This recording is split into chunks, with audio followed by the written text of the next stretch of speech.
Hello, story lovers. Welcome back to my channel, Madly in Love, part 275.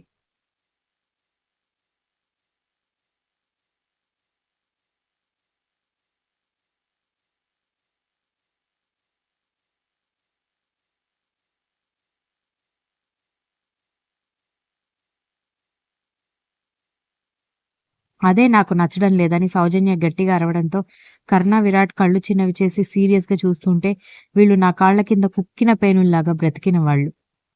ఈ రోజు ఇంత పెద్ద కుటుంబాలకి, ఇంత పలుకుబడి ఉన్న మనుషులకి భార్యలు, కోడలుగా మారి గౌరవం పొందుతూ ఉంటే ఈ పేద కొంపకి కోడలుగా వెళ్ళి ఒక్క ఆశ కూడా తీరక కష్టపడుతుంటే నేనంటే భయపడి చచ్చే వీళ్ళు నా ముందు బిల్డప్ కొడతారంటే నాకు అది నచ్చడం లేదు అని అంది సౌజన్య.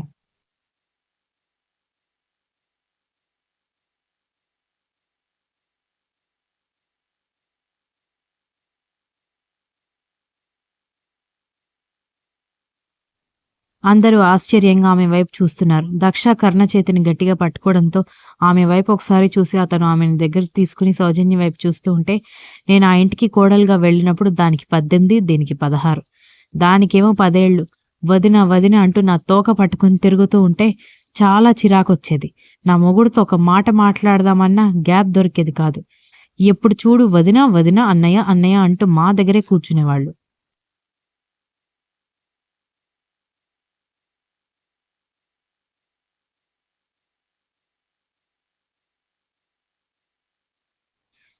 ప్రైవసీ ఇవ్వాలన్న బుద్ధి కూడా లేని గాడిదలు ముగ్గురు అనగానే దీక్షిత, దక్ష, రక్ష ఒకరినొకరు చూసుకుంటూ ఉంటే, అంతేకాదు వాళ్ళ నాన్న దగ్గర కూడా గారాలు పోయేవాళ్ళు.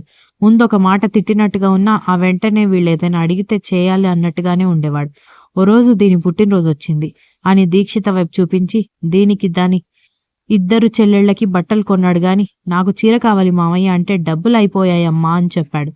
వీళ్ళు ముగ్గురు కొత్త బట్టలేసుకొని సంతోషంగా ఉంటే నేను మాత్రం కొత్త చీర లేకుండా పిచ్చిదానిలాగా ఉన్నాను. ఆ రోజే నిర్ణయించుకున్నాను. వీళ్ళందరినీ నా గుప్పిట్లో పెట్టుకోవాలని అని చెప్పింది సౌజన్య.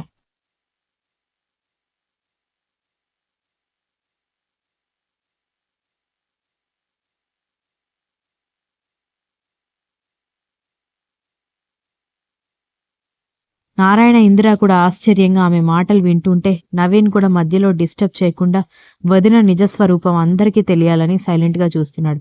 అందుకే ఆ రోజు నుంచి ఇంట్లో అందరినీ గుప్పిట్లో పెట్టుకోవడం మొదలుపెట్టాను. మొదటిగా మామగారిని, ఎందుకంటే ఇంట్లో రాజ్యం అంతా ఆయనదే. నా మొగుడికి సంపాదన మొదలయ్యే వరకు ఆయనే చూసుకున్నాడు కాబట్టి ఆయనకి కొంచెం ఆ రెస్పెక్ట్ ఉంది.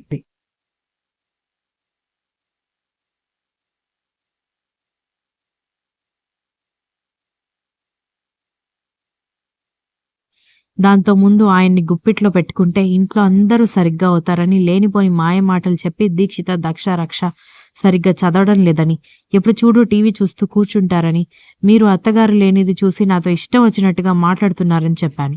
మా అత్తయ్యకి నోట్లో నాలుక లేదు కాబట్టి మా అత్తయ్య గురించి చెప్పినా నమ్మకపోగా ఇంకా నా మీద అనుమానం వస్తుంది. అందుకే వీళ్ళు ముగ్గురు మీరు ఫస్ట్ నమ్మకపోయినా నెమ్మది నెమ్మదిగా నమ్ముతూ వచ్చాడు. అలా తండ్రికి కూతుళ్ళకి మధ్యలో అగాధం ఏర్పాటు చేశాను. ఆ తర్వాత కొంచెం సైలెంట్గా అమాయకంగా ఉంటే నా మొగుడిని కూడా గ్రిప్లో పెట్టుకొని ఇంట్లోకి డబ్బులన్నీ నేనే ఇచ్చేలా, ఏ అవసరానికైనా నా దగ్గరికే వచ్చేలా మేనేజ్ చేసుకున్నాను అని అంది.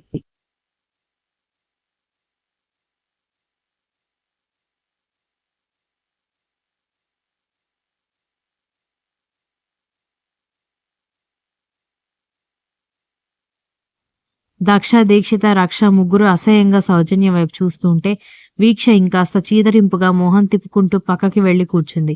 అలా నా కాళ్ల కింద చెప్పుల్లాగా బ్రతికిన వాళ్ళు ఈరోజు ఈ కర్ణకి, ఈ విరాట్కి పెళ్లాలుగా మారి రాజభోగాలు అనుభవిస్తుంటే నేను వాళ్ల ముందు పని మనిషిలాగా, పందాన్లాగా ఉండాలా? అందుకే నెక్లెస్ కొట్టేశాను. నా మీదకి వస్తుంది కాబట్టే అదే దాచిపెట్టుకుందని దాని మీదకి తోసేయాలనుకున్నాను. తప్పే ఉంది అంటున్న సౌజన్య చెంప పగలగొట్టింది ఇందిర. అత్తయ్య అని అరుస్తున్న సౌజన్య వైపు చూసి, నోర్మొయ్ రాక్షసి, నువ్వు అసలు మనిషివేనా? నువ్వు కూడా సాటి ఆడపిల్లవే కదా. నీ ముందు తోటి ఆడపిల్లలు అలా తండ్రి ప్రేమ దొరక్క అల్లాడిపోతుంటే ఎలా సంతోషపడ్డావే? ఎలా అంత రాక్షస ఆనందం పొందగలిగావు?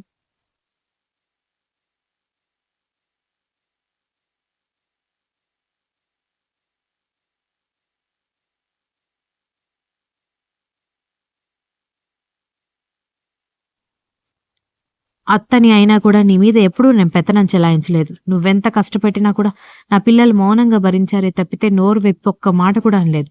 ఆడపడుచు, అర్ధమొగుడు అంటారు. వాళ్ళెప్పుడైనా నీతో అలా ప్రవర్తించారా? ఎప్పుడైనా నిన్ను బాధ పెట్టారా? అప్పుడైనా కూడా ఇలాంటి వాళ్ళనా నేను కష్టపెడుతున్నానని ఒక్కసారి కూడా అనిపించలేదా నీకు? అని అడిగింది. మనుషులకైతే అనిపిస్తుంది అత్తగారు, ఇలాంటి పిశాచులకు కాదు అన్నాడు కర్ణ.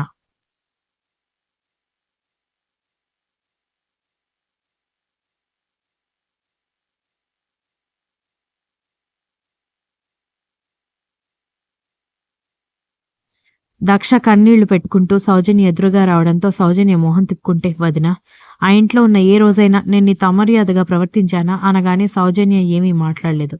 పోనీ ఆడపడుచుని అన్న తలపొగురుతో నేను గాని, మా అక్క గాని, మా చెల్లెలు గాని అన్నయ్యకి నీ మీద లేనిపోని తాకట్లు చెప్పి మీ ఇద్దరికి గొడవలు పెట్టాలని అనుకున్నామా అనగానే, దక్ష, మీ వదిన మొదటి నుంచి దుర్మార్గురాలు. వాళ్ళ అమ్మ పెంపకం అలాంటిది. నువ్వెందుకమ్మా ఇలా బాధపడుతున్నావు అని ప్రవీణ్ అడిగాడు.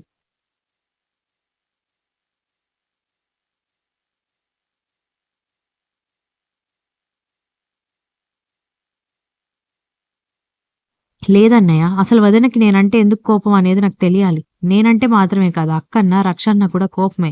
రక్షకి ఇంకా పెళ్లి కాలేదు. అక్కకి ఇంత పెద్ద ఫ్యామిలీ లేదు. బంగారం పెట్టడానికి, ఇంటికి పిలిచి ఫంక్షన్స్ చేయడానికి. శ్రీమంతం కూడా ఒకరోజు చేసి పంపించారు కాబట్టి అక్కడ దొంగతనం చేయలేదు. అక్కడ గొడవలు పెట్టాలన్నా బావ అక్కను ఒక మాట కూడా అండు.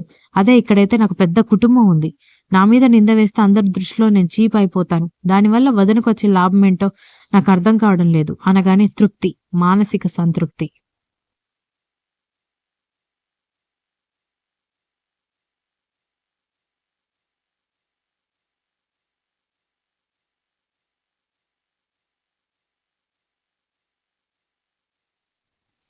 మీ మొగుళ్ళు ఎలాగో మీ కొంగు పట్టుకుని వదిలే రకాలు కాదు. కనీసం అత్తగారు, మామగారు దృష్టిలో అయినా నువ్వు చీప్ అయిపోతే వాళ్ళు నిన్ను ఎప్పుడు మంచిగా చూడరు. దాన్ని చూసి నేను సంతోషపడతాను కదా అని అంది సౌజన్య. మా అమ్మ ఎప్పుడైనా నిన్ను చీప్గా చూసిందా? మా నాన్న నిన్ను ఎప్పుడైనా చీప్గా చూశాడా? మరెందుకు మా వాళ్ళు నన్ను చీప్గా చూడాలని నువ్వు అనుకుంటున్నావు అంది.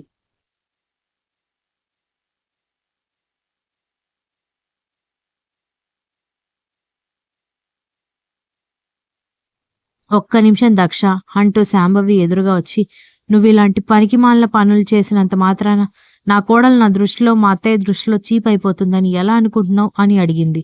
ఓయబ్బో, వచ్చిందమ్మా ఆదర్శమైన అత్తగారు. దీన్ని పైకి పంపించాలని ప్లాన్ చేసింది నువ్వు.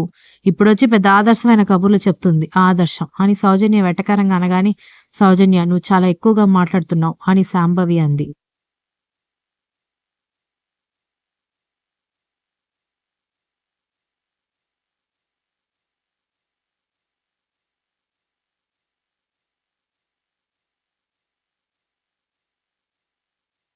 నీకంటే తక్కువగానే మాట్లాడుతున్నానమ్మా.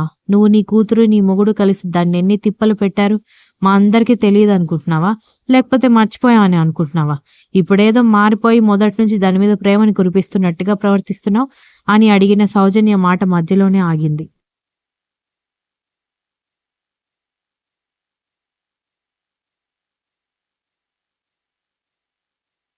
మొదట సౌజన్య తనని ఆపింది ప్రవీణ అనుకుంది గాని, ఎదురుగా ఉగ్రమహంకాళి రూపంలో దక్ష కనిపించడంతో ఆశ్చర్యపోయింది సౌజన్య. మరొక్క మాట నీ నోటి నుంచి వచ్చినా కూడా వదినమని కూడా చూడకుండా చంపేస్తాను వదిన. అవును, మా అత్తయ్య నన్ను పైకి పంపాలని అనుకుంది. అది ఆవిడ చేసిన నేరమే కావచ్చు. కానీ ఇప్పుడు మారిపోయింది. ఎప్పుడైతే మారిపోయానని చెప్పిందో ఆ క్షణం నుంచే నన్ను తన కన్న కూతురు కంటే ఎక్కువగా చూడడం మొదలుపెట్టింది.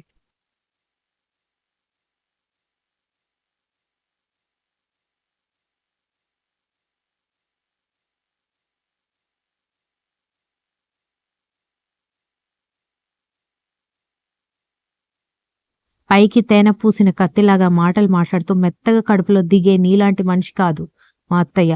ఆవిడ ఏదున్నా ఓపెన్ గానే ఉంటుంది. నీలాగా దొంగ నాటకాలు, నంగనాచి నాటకాలు ఆడదు అని అంది దక్ష. దక్ష ఇస్తున్న వార్నింగ్ చూసి శాడిస్ట్ బాబు పెదవుల మీద ఒక గర్వమైన నవ్వు నిలిచింది. ఈలోపు దక్ష అన్న మాట వినిపించడంతో వెనక్కి తిరిగి చూసి సంతోషపడింది Daksha. Continues. If you like the story, please like, share, comment and don't forget to subscribe.